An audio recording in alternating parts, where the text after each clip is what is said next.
we've got a few bullet points on how people. We've talked a little bit about it along the way, but a few bullet points on how we can maybe help people look out for ways not to get involved in these schemes. So, I mean, first one is, just don't be smart. Just don't divulge your credit card number or any personal information over the internet unless you engage, or the telephone, unless you've engaged it. You know the number you're calling, you know the website, if it has the prefix in the web address, HTTPS. I've heard that that makes it make sure that you're going to a secure site, and just if you're initiating the communication, that's first and foremost. Right. Another one is just kind of keep track of your finances. Make sure your bank. Look at your bank account regularly. Right.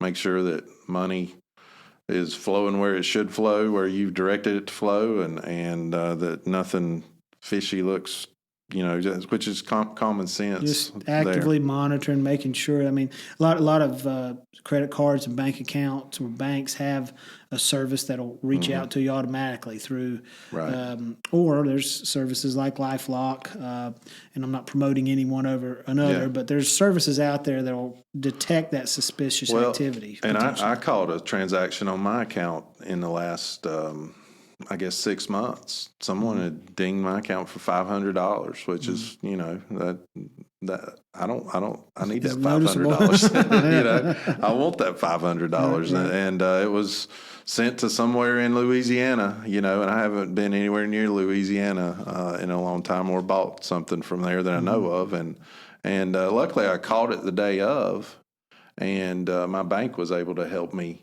And I think most institutions are able to stop, if you catch it soon enough, stop the transaction and refund your account. So, we're not ones that you don't want to stress over your money, but if you could just take a peek each day on your online account, that'd be good. And you're reviewing a copy of your credit report. Many banks and certainly credit cards offer that ability quarterly, or don't track it every day, but if you see the credit bureau, if you notice anything, questionable entries or anything like that, just come to. And then if your identity has been assumed, then you need to ask the credit bureau to add a statement to that effect on your credit report, just to make sure that that's out there, because that'll, if they're trying to do harmful things, it's gonna ding you. It's gonna make things look bad for your credit report. But we've encountered clients that have had their identities or personal information, and we've tried to head them. A lot of times it's good to kind of retell those stories, not to break confidentiality, but we don't use names, but to tell that story so people are aware of it. If you never made an entry to win a brand new Mercedes, you're probably not going to get a call to come pick it up.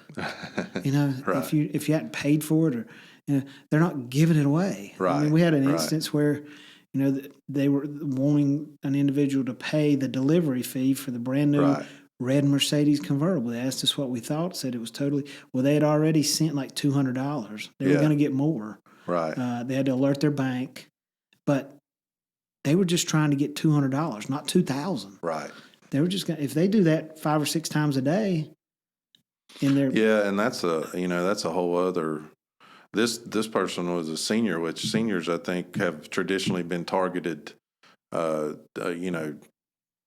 doubly as bad, if that's a term, to identity theft, and with this technology stuff, a lot of if you're a senior, make sure you know what you're doing. My kids, and I'm probably put myself in that at this point compared to what my kids can do. They understand the technology, they work with it day in and day out, and they're probably more savvy than I am.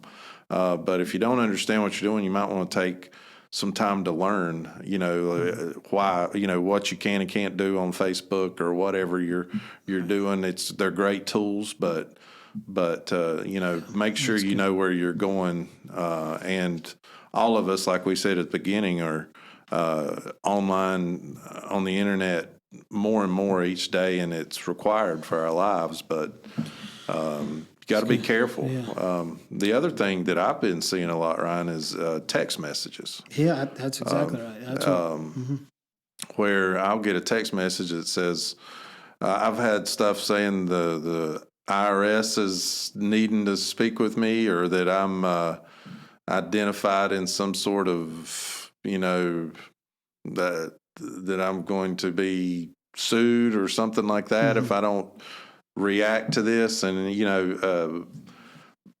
doing a little research, it's something that's common out there that these are, you click on that link and it totally leads you to bogus. put in your personal, your social security number in there or something. And luckily I've not done that, but when you're threatened with a lawsuit, it makes you, maybe I should react to this, but it'd be better to try to contact the source. If there's not a source to contact, it's probably not legitimate. Exactly. Yeah.